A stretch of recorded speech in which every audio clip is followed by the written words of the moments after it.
I have had couples where I am counseling the couples, and someone will say something and the other person will say, no, that's wrong. You're lying. When it's not a lie per se. It's a difference of perception. It is a difference of perception. And so that is something that... But sometimes it is a lie.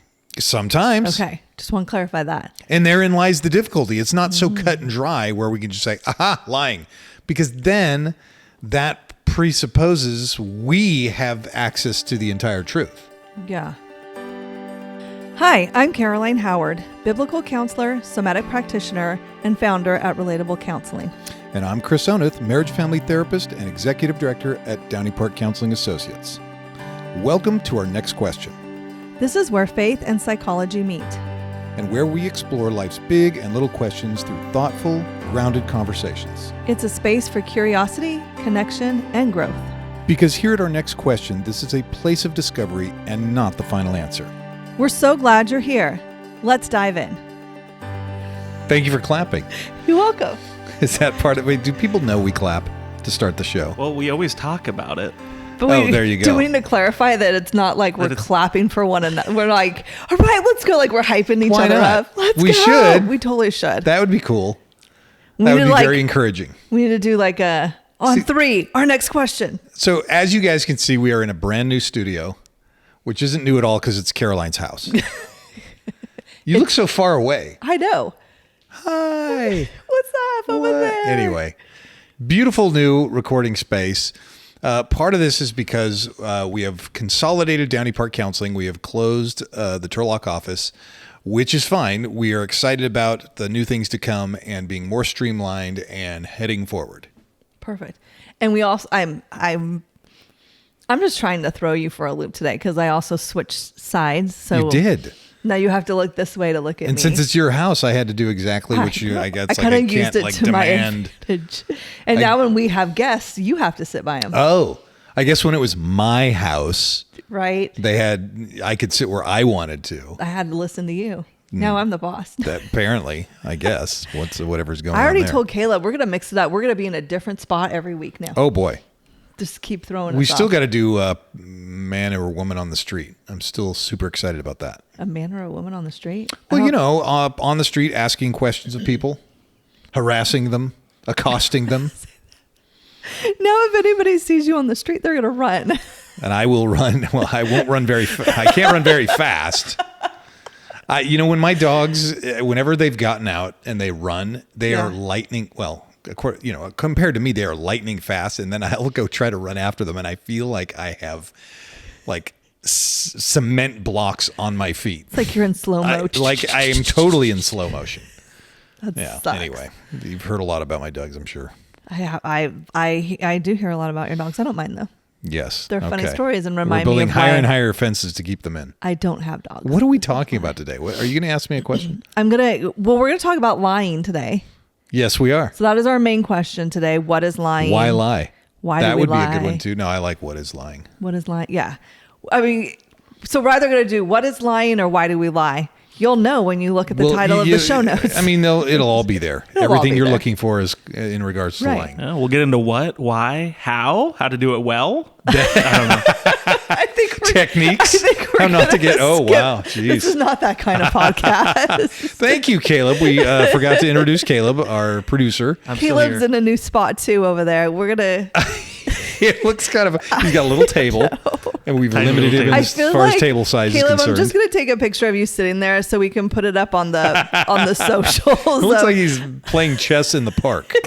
Is what it looks like. We did our best. We'll come up with something else for next time for Caleb. There you go. I don't know. Wonderful. He might eventually sit back and throw his feet up. I got put in the corner. So again, you did. Yeah. Caleb. Okay. But here's our get to know you question. I don't even know if it's that. What do we call these anymore? I feel like people know Icebreaker. us. It is a conversational question. It is.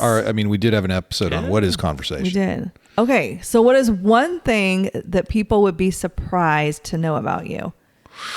And this could be funny or serious. It doesn't. I think you could go kind of either way. Oh boy. Okay. Yeah. You first. Why me first? I don't know because I always say you first so I can buy time. No, usually you guys it's say my me house first. now. Okay, Caleb first. Thanks, Caleb, for reminding us. He spoke and he made eye contact. Therefore, Look away. Yeah, I feel like one thing for me is because people know me as a movie guy, as a film major in college. But I haven't seen. They're shocked when they learn that I haven't seen like an old classic movie. I feel like I haven't seen a lot of the classics. I've done better. I've gone back and watched. You've got work to do. But Wait, first we need to define because we are in different age categories. Oh, that is true. Right? Good point, Caroline. What are you considering classic? Classic. Be careful. Rambo. Yeah, well, does it work to say like before I was born? Yeah, we'll take. Well, No, that's Which is like so includes old. some of the 90s. What again? What year were you born? 97. Oh my gosh, Yeah. ladies and gentlemen. Oh, Yeah. At least, I was 20. I was 20 then. Yeah, I was 8, 7, 6, 5, 25. Yeah. 6, 5, 4, 3. Would you consider the movies we watched then classic? Good gravy. They weren't black and white. So you that say would classic. mean the films we grew Well, up. Well, yeah. I don't know about you, but me, like John Hughes films, would be classic to this guy. Yep, that's true. You know what I'm talking about, John Call Hughes. those classic. Yep. Yeah, 16 Candles and stuff. So like you that. say classic, and I immediately go to like black and white movies. That's what I'm thinking. Yeah. Way Was it before born. Well, those Humphrey two. Bogart? Is he a movie guy? Okay. Well, that's, and that's true because movies, I would think for me, a movie in 1970 or even the 60s would be a classic movie for me. Yeah. That's before I was born. Yeah. So I can see your dilemma Okay, there, so Caleb. classics is any movie made before you were born. Sure, I guess. That how- That's a Jeez. definition you could use. It doesn't need to be the definition you have to use. But For the longest time, my daughter, because we had watched as a family or something, Forrest Gump. Okay. Oh, actually, I don't think we watched it as a family. We watched it with my 2 older kids. And she was under the impression, I mean, the film came out in like 94, something like that. Yeah. Classic. She was born in 94. And she was of the mindset that it had just come out. I mean, that was her reference. I think she was like funny. 13, 14 years old. But she had That's the new. mental reference is, oh, yeah, this new movie my parents and I sat down and watched. Oh, that's so funny. I know. That's funny, though. It's also a kid's reference of kind Right. of, this is my universe and the way I understand it. My daughter recently, she's 22, and she was mad at me because I had never shown her the movie Parent Trap. Oh, boy, howdy. And she was like, all my friends my age have like grown up with this and you never let me watch it. And I was like, I don't even know why. Wow. Apparently- It just never got around to it, I okay? guess. I was gonna say, weren't there 2 Parent Traps? Wasn't There was. there There's like an a older version. classic and then- one? Yeah. The classic one. There you go, right? Okay, Chris, what's one thing people would be surprised to know about you? I think, and I'm basing this off when I was younger, and shoot, younger could be 5 years ago, I suppose. But some people are surprised to learn that I'm a pretty serious guy. Really? Yeah, I know. Yeah, maybe it's the kind of surface level presentation me that's madcap and comedy laden, who's always quick with a joke. Well, I don't know about that, but likes to joke around, has Yeah. a sense of humor. But then to also learn that, hey, whoa, I can be serious, even gasp, philosophical. Yeah. Right. That's interesting because I know that side of you. Sure, fair enough. I can't hide it anymore. No, you cannot. And of course, our listening audience knows that side of me. They do. So more and more people know that. They're okay. Maybe I'm About you just now. maybe people would be surprised to learn I'm bald. If you're listening to this, Chris is bald. Chris is bald. And I've got a I think we might need a 50-inch chest and 20-inch arms We might and need a 32-inch waist. a moment of silence to let everybody digest that one really quick. Glad We you're do sitting have down. to powder his head before every episode because of the great. glare. It's amazing. Although one time I had this wig that I got from a white elephant gift party. Oh my gosh. And it was No, I what? have a picture of you in that Oh, wig. it is a legit wig. It was a legit wig. It was from an estate or something where the gal who wore the wig, I mean, it was it was more than likely human hair or whatever. But I would wear this thing and you could comb it and I had hair. You talk about your classics. I had hair that looked like, when I wore this wig, it looked like George Michael. I didn't look like George Michael, but my hair looked like George Michael. So one time I wore it to school when I was teaching. And so I'm marching down the hallways and people are like double taking, hey, Mr. Rock, what? And they're like, and I was rocking it. It was so delicious. Anyway. I think you need to pull that back People out. didn't know I wear wigs. Okay, now we've gone too far with the things we don't know about Chris that we don't know. Sometimes I like to wear stretchy pants. I always love to wear stretchy pants, hence the romper I'm wearing today. Something people don't know about me. I originally went to college as a music major, a voice major, and I am classically trained in opera. Whoa. So I can sing opera. Can you? My kids hate it, but I do it. Wow. I mean, sounds incredibly ignorant, but what is it? Okay, to be trained in opera, what is it they're doing that, say, you're not doing a love ballad or whatever? What is it?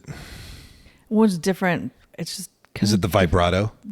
if you want to have vibrato, you can, but your breath is different. Oh. Or you're just, I don't want to say this and sound snooty.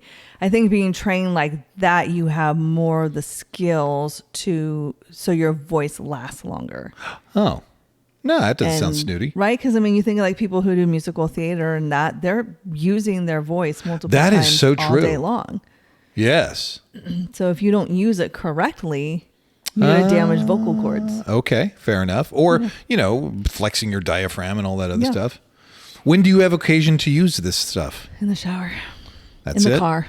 In the car. I can sing the entire Les Mis soundtrack in the car because my oldest daughter loves it. And she claps for me after every song. It's great. Oh, that is very She's edifying. my best audience. I was going to ask How if you edifying. have any musical theater experience.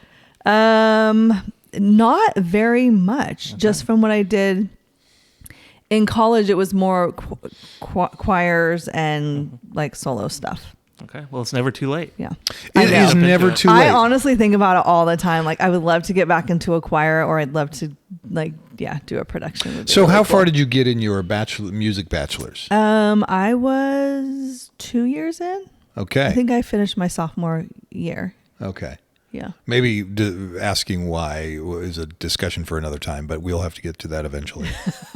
Yeah, that's a whole big. Right now, we're going to discuss lying. I'll lie to you about it because I wanted to. There you go. Chris, what is lying? It's a lot of things, I suppose. Why is it important we're talking about this? Well, I mean, I think there's a lot of different reasons. I think that let's just say this. We all lie. Sure. Everybody lies. Okay. And if you say you don't lie, you're lying. He who says he is without sin deceives himself. Right. So there is some, and lying can just be in your thoughts. Lying can be out loud. There's, people want to justify it like, it was just a white lie, or I did it so I didn't hurt their feelings. Yeah. But coming from the biblical standpoint, a lie is a lie. Yes. Now the thing I find fascinating about this is that we all think of lying as a deliberate act of presenting false information. Deliberate. That would be the word I grab onto there. I wouldn't. Well, no, I would because that is false. What? Your lying is not always a deliberate act. We are now on the same page. That's why I was saying I would grab that word. Okay, you would correct that word. But there was a time where I believed the opposite of that was true. That it had to be deliberate? Yeah, but as I've matured in my life, I've learned it's not always deliberate. Yes, and the other thing, now we've got a few moving parts here, right? Yeah. We've got the person who is, let's say there's a person telling a story, right? They are working with the way they have perceived something. Okay. They are presenting the way they have perceived, and then you have a receiver to their story who is also negotiating, is this person being honest or are they being deceptive? This to the entire truth. Yeah. And what if we've been lied to? Or we are holding information or expressing information that is potentially a lie? So would you say with what is it? I know there's another term for it, but withholding information could also be lying. Yeah, that's called a lie of omission. There you go, lie of omission. That's what I was looking for. Yeah. Deliberate lie of omission, exaggeration. Yeah. I caught a fish this big. Right. And which is my favorite lie, by the way, exaggeration. Well, I think that starts in childhood. Okay. I think, because I think I noticed that, like, I mean, my son's 14 now, but, you know, he would tell stories and I'd be like, is that really how it happened? You know, oh man, I beat some guy up. You did. That is now, so tell funny. me exactly what that was. Well, I slapped him in the arm and then I ran. Yeah, beat. Okay. Let's like... But I don't think kids, and I think that's the thing, is that kids don't fully grasp that that's a lie. It could be just their excitement and, like it is partly like I want to look way cooler to say I beat someone up than I slapped him in the arm and ran away. Oh, true. The story I want to believe about this. Right. So then it's it's as a parent for me to stop and go, why did you, and get into the depths So of that. my nephew was the same way. Trev, if you're out there, he still is. Just the way he talks, he's very entertaining, and he's obviously he doesn't engage in the same things he did when he was younger. Yeah. But he would be 5 or 6, 7 telling a story, and you would have to check him and go, Trev, is this a story? Because he would tell it like, I was walking down the street and then there were some robbers and like I kung fu'd them all and it was crazy. And they kicked me in the leg and I got hurt. And that's why I'm late coming home from school, Mom, so I can't be in trouble. Oh, gosh. Oh, he had the whole thing set up. It was amazing. And he's always been a bit of a character. And so, but at some point his mom and dad caught on to be able to say, wait a second, ask some follow-up questions. Like, is this a story? Because in that moment, it was almost like he believed it. Yeah. So it's crazy. Yeah. And so, as far as, lying is concerned, we have to be aware of our, there's also mental dishonesty where we're not following through on some of even our own thought processes and whether things fit. And I think what happens to people, especially in the category of, and I hate to, this sounds really crass, but if someone is a liar, or they are the one performing the lie, right? There is that type of, there could be this mental dishonesty where it's like they will make a statement they want to be true more than it is true. Here's an example. I work out 5 days a week, or I get up at 5 a.m. Right? Yeah. It's like I have a number of times in my life. But probably lately on the preponderance, I don't get up at 5 a.m. I get up at 6. But I want the first to be true. I want to subtly be perceived as someone who is, on it and competent and in shape or whatever. Yeah. But the way it comes out is now if someone called me on that, I wait a second. I'm making this too personal, aren't I? Weird. I like it. Good Weird. job. No, if someone called out this make-believe guy I'm talking about, this example that I'm giving, if someone called that guy out, then he might go, oh yeah, okay, that's true. Yeah. So, but it's so easy to do that, right? Yeah, something like, right, because what would be the difference if you're like, man, I used to like really get up at 5. Now I've been sleeping in, and which 6 is not. What sleeping happened? In. Now I've been sleeping until 6. Man, I really wish I could get back to that 5 o'clock. Yes, like, that would be more honest. Feel too vulnerable? Is that why? Maybe. Yeah. Perhaps. There's another, the other thing that happens when people talk about lying is there's always a why to the lie. Right.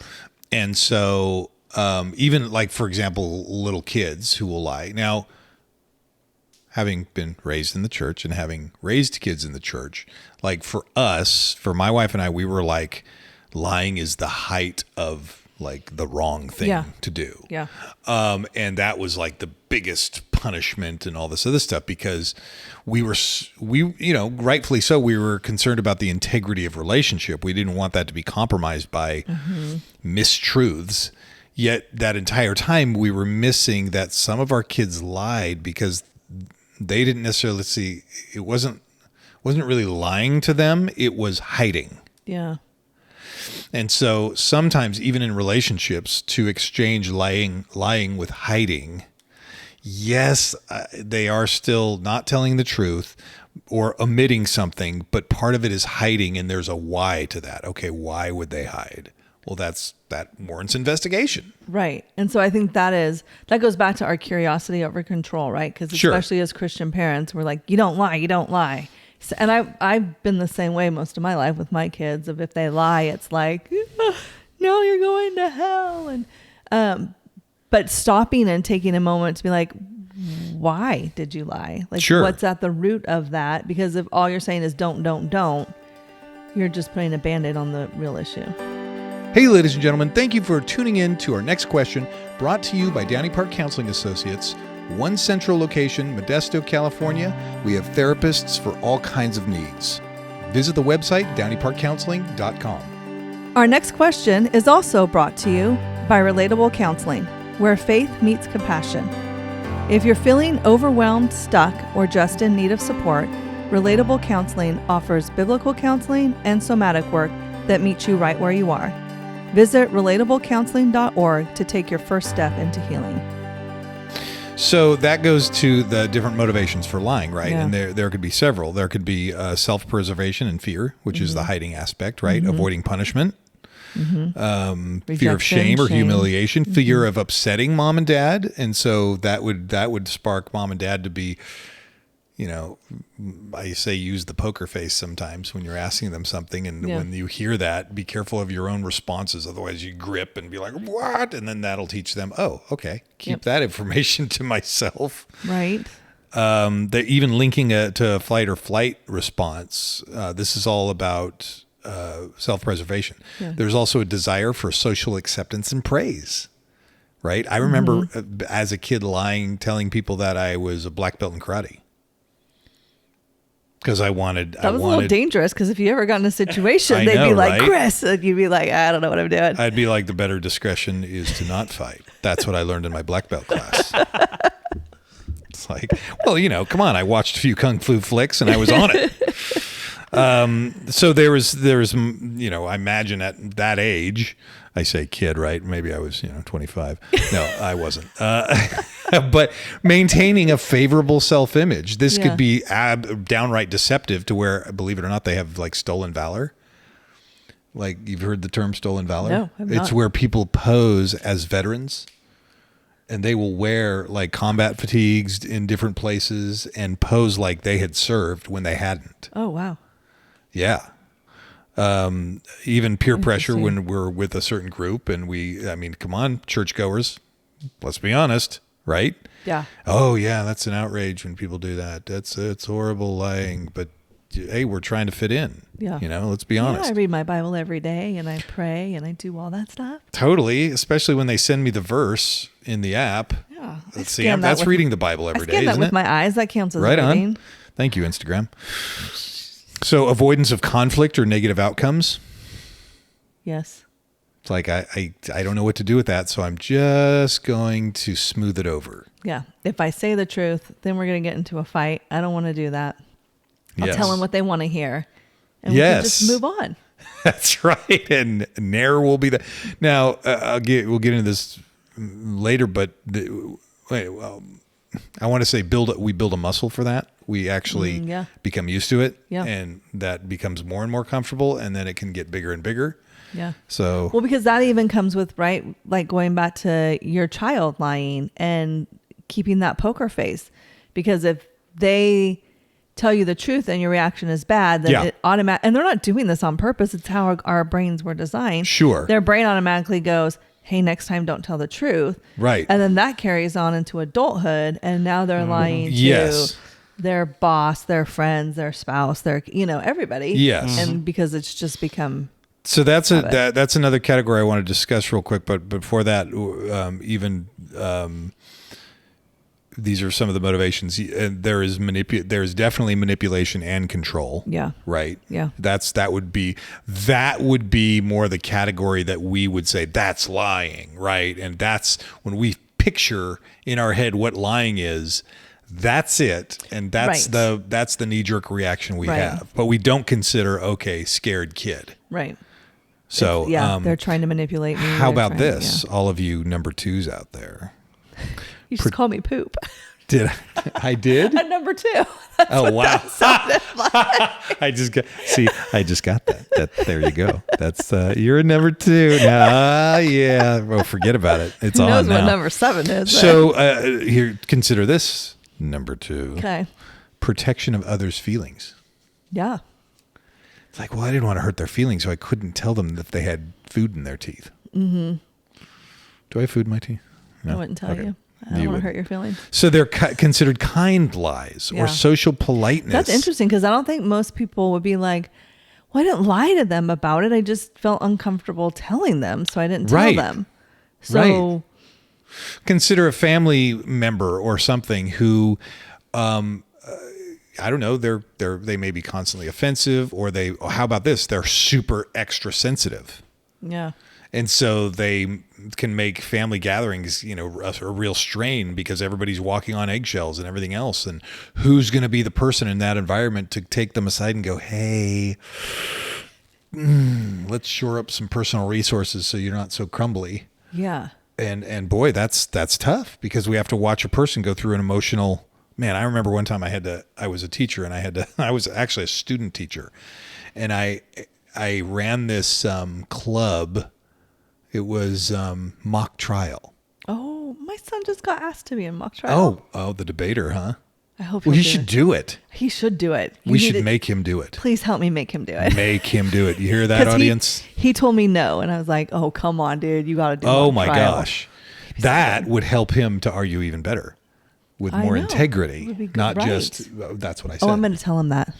So, so I ran this mock trial, and one particular student was very disruptive, socially very immature. Okay. And so you had kids operating at college levels that were in this club, and this gal was, continually disrupting and drawing attention to herself. So at one point I had to cut her from the team. Ugh. And boy, that was hard. Yeah. Now, again, it was difficult, but I was willing to do it to better the team. Yeah, and so the question is, when you cut her from the team, do you soften the blow and lie a little, or are you just point blank? Lie what? Like how? I just say, there's not room for you. Sorry. Well, okay, so it wasn't a situation where I just, popped it on her and was like, oh, you got to leave. Goodbye. She had warnings. There was warning after warning after warning, and we tried and tried and tried, and then I just had to say, you know what? And it's like, I guess cutting someone from a job. Yeah.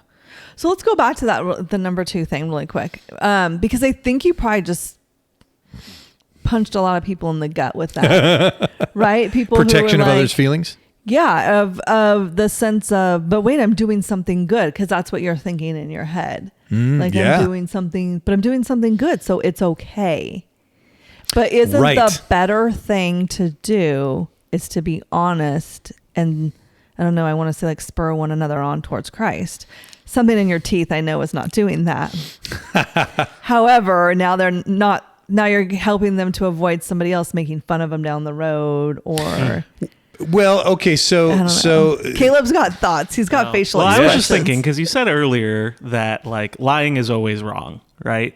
Yeah. I don't know that I agree with that. And this spurs, the big ethical questions of anything. But I'm thinking of a biblical example of Rahab hiding the spies on her roof and lying in order to save their lives. Right. And she... Way to throw in that Bible. Yeah, is saved, and it's... Yeah. Yeah. But then why over and over again does the Bible say that lying is wrong? But then... Well, okay, so I believe and this may be a stretch, and please, angry hate mail if you don't see this, but send it to Chris, not me. Yeah, right. But the context is moreover to not bear false witness. In other words, if you are a person that bears false witness, you are a person that has a tendency toward mistruth. A lifestyle and a character of not being truthful. Yeah. As opposed to now this is sticky because this is not a loophole for people to go, aha, I can lie. But it gets to what is lying and how we define lying and why And this is why we have this discussion, because not everything we call lying may actually be lying. Gosh. Now we've complicated things. No, my head hurts. So, yeah. So maybe. Wait, Caleb, you say it's okay to not. I mean, it is okay. I'm so confused. You had to bring the Bible up. Is it okay then to not tell someone if they have something in their teeth? Like if you're talking to them. Well, that's a little simplistic. We can move on to another example. But I think we need the simplistic. I think that's a good place to start. Because you see it, and in your head you're thinking things of like, oh. I guess it comes down so much to the motivation. I think, thinking of Rahab, thinking of someone with something in their teeth. Are you not telling them because you don't want them to be like, I don't know, either like lash out at you about like, oh, why didn't you tell me earlier? Or are you doing it because you want them to have something stuck in their teeth and for others to see them with that all day? Or, I think so much of it comes down to the motivation behind it that we might not even realize that we have. It's a hard thing. Yeah, I think it is. So I think that you're right. We measure our own motivations. Yeah. We measure, like a kid who doesn't quite tell you the truth. Do you hammer that kid because he's done the ultimate and you're dishonest, you're lying? Or do you work to understand that child and get to the root and then instruct them to say, hey, it's going to be hard for you sometimes to be honest about certain things. You're going to be scared. And it's okay to be scared, but it's also okay to go ahead and tell the truth. And if somebody reacts in a weird way, that's not your responsibility that you told the truth. Yeah. They get to have their feelings. They get to have their reactions. They don't get to have poor boundaries. Right. But also that belongs to them. Yeah. I just want to throw this in there. When your child lies, don't automatically call them a liar. Yeah. Because so here's a little side note that I've learned.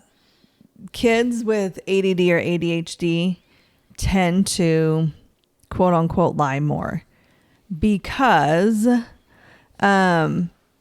the impulsivity of it. Their brains are wired for quick reactions. So that's how I get away with things. They just get like the first answer. Yeah. And then you're like, well, you're lying. And then now you're introducing and bringing in shame to them instead of like, and I think this is for kids across the board, but like with my son, I do this. I'll be like, okay, let's stop and think for a second. I asked you if you took your vitamins today. You immediately said yes. Knowing to think about that for a second. Did you actually do that? Mm-hmm. And then he stops and thinks and is like, yeah, no, I actually didn't. Oh, so you give him a chance to give him a chance because I know, like for him with his ADD brain, I know it's just that quick moving on to the next thing. Let me give you an answer. That's a good point. Okay. Like he's not even thinking about the answer. Sure. Meanwhile, you as a parent could possibly be like, this is calculated. He's a freaking... and that's exactly how I was for a while. I was like, you're a liar. Why are you lying? And then you can see that little spark kind of dim because now you're throwing them into shame, which technically then actually will motivate them to lie more. Right. Exactly. So you're doing a huge disservice. If it's hiding, then they're hiding more. Yes. If it's avoiding shame, then they're avoiding shame more. Yes. And it's going to be the path of what seems like the path of least resistance. Yeah. Right? Do I have to sit there and watch you be upset for me telling the truth, or can I just say, "No. I didn't do that." Okay, And then when we stop and have the conversation, well, why did you tell me yes? And sometimes it's just like, I don't know, Mom, I wasn't thinking. Okay. Well, Mom, if I told you no, then you were to get mad that I hadn't taken them, blah, blah, blah. And I'm like, yes, because I have done that. See, so I got to fix myself. I got to own it. Yeah. Well, then there's the other thing, right? There's again, for lack of a better term, the liar. Mm-hmm. There's their perceived perception of how the other person's going to react. Yeah. Right? So, well, I was worried you're going to get mad at me. I didn't want that to happen. Yeah. And that could be of no fault of the receiver. Right. It could be just the expressor. That's a better term, expressor, rather than liar. Yeah, the expressor. It could be a calculation to say, okay, I got to avoid. Yeah. So, okay, here's another factor. If I didn't complicate things enough, we didn't complicate things enough, is our own awareness of how we might be living lies. In other words, as people with sin nature, we are all prone to blindness, of course, and our own deception. Mm-hmm. So self-deception actually helps us avoid uncomfortable truths, and that we are often the last to see our own blind spots. That's where us as counselors come in often. Even family members, those closest to us who can point out blind spots, that may be an ongoing deception that we are fully engaging in, and we are just fat, dumb, and happy because we don't have to, think about it. This often comes from disconnection from ourselves, because whether it's our fast-paced lifestyle or our unwillingness, and when I say unwillingness, I mean like difficulty in connecting because it's painful. Yeah. And oftentimes there's not growth without a certain amount of pain. So being able to recognize times we justify or deny our faults, and because by denying them, it makes it harder to live in honesty and integrity. Yeah. Which is why it's so important to live in community with other people so that they can help point out those faults. And also one of my favorite verses is search me and know my heart, oh God. Sure. Because truly only God can know our hearts fully and the sin nature that's in them, and to be open to, it's scary at times. Show me where I have sin in my life, or show me where I'm living in sin, but I don't see it. Well, and wouldn't that be a great an honesty conversation to have with dear friends or family, where you say, hey, man, is there some blind spots I'm not seeing here? Yeah. Because I could tell you, knowing this about myself and knowing this even in some of the relationships I have, I'll bring up stuff where I'll have stuff brought up to me, and right away I'm like, well, no, that's not true. Or here's why this is going on, and not truly sitting with it and going, yeah, you know what? I did that, or I do that. Mm-hmm. So all that to say is, if we're going to call someone a liar or point the finger or accuse, man, we have truly got to be better connected to ourselves, so that we can say, am I a liar? Heck yeah, I'm a liar. You know it. Right. It's that whole, if I point a finger at you, I've got 3 pointing back at me. I'm giving don't know. It's kind of lame. I'm giving you my thumb and my finger. That's an oldie. 2 for you, 3 for me. It's like someone giving the someone thumbs really up clever came up with that one. Yeah, this guy. See, if I have a thumbs up, then, I don't know. Whatever. Yeah. Definitely taking it, owning it, responsibility. And the real challenge there is humility. It's not protecting ourselves, hiding from others. It's being able to say, this is who I am. Yeah. I am not done yet. I do not want to justify any of my sins or lying or any of that stuff, but want to be totally honest that I am capable of all that stuff. Mm-hmm. And thank the Lord that Christ loves me. Yeah. And it's interesting because, the lies of we don't want to hurt someone's feelings, or I think a lot of it has to do with that. We lie because we don't want to ruin a relationship, when in actuality, lies damage relationships. Well, there's because the you're irony. Damaging the trust, and not just with the person, but you're with God as well, right? Because you're lying to Him as well. And so, and that's where I get the whole connection to ourself. Yeah. Connection to ourself enables us to be better connected to the Holy Spirit, because lack of connection to ourselves is a type of dishonesty and living in dishonest living. And if that's happening, how are we going to be connected to the God that indwells us? Right. Exactly. Well, there you have it. Well, that's lying. Well, I hope y'all are couldn't lie our way out of this one. Week. I think it's just good. This is that whole think before you speak thing. Take a beat. Is what I'm about to say right and righteous, or is what I'm about to say not the truth?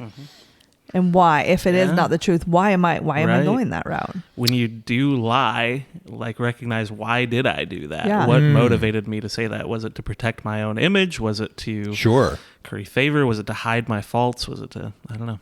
And don't just gloss over it in your own heart. Don't just like, Right.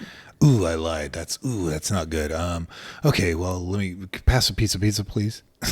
And remember, you can lie to yourself. Why did I go to pizza? No, but yeah, being able to stop, reflect, and get to the why. And yes, that's uncomfortable, but it's okay that it's uncomfortable.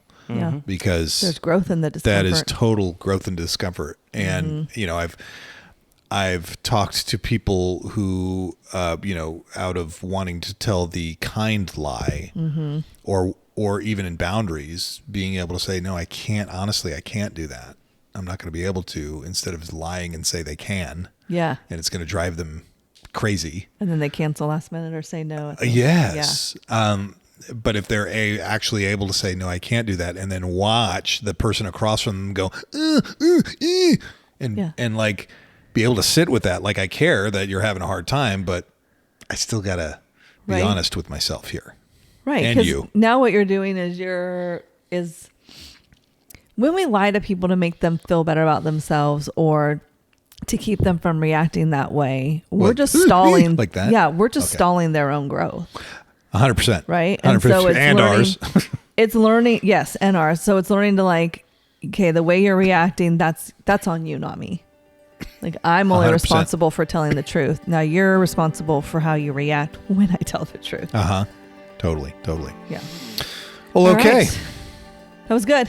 That was awesome. Thank That's you, Caroline. lying, and we're not lying. Yes. If I'm lying, I'm dying. All right. We'll see you all next time. Thanks so much for joining us on our next question. We hope today's conversation sparks something meaningful for you. And remember, this is the place of discovery and not the final answer. If you enjoyed this episode, we'd love for you to take a moment to like, subscribe, and share the podcast. It really helps others find us. And if you'd like to support what we're doing, you can give through Venmo. The link is in the show notes.